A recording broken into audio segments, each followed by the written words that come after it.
Good morning, nature explorers! Today we want to do something really interesting. We can't wait for the spring, so we found some pots and ground and we want to prepare them so that we could plant some things on our windowsill.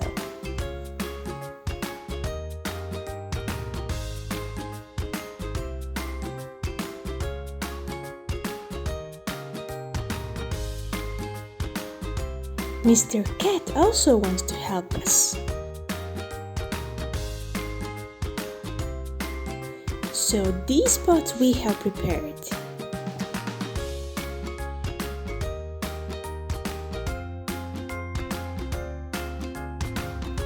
What a weird bird we found. It has no wings. Let's see, what will it do? Looks like it is just eating the branches.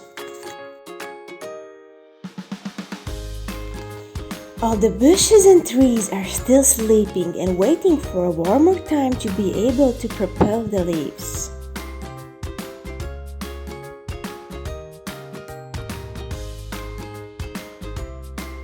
You can grow many interesting things on your windowsill.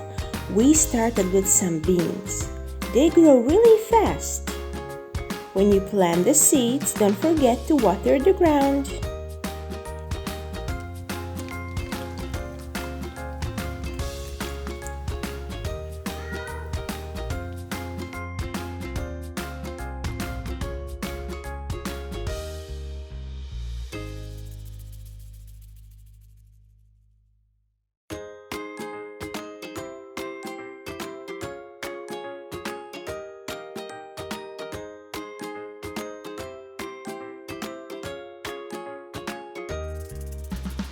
It is super simple also to grow dill. And another wonderful plant is onion. You just put it in the ground and you will have your own spring onions really soon. We hope that now you will have enough inspiration to plant your own things. Let us know in the comments how are you doing. Bye!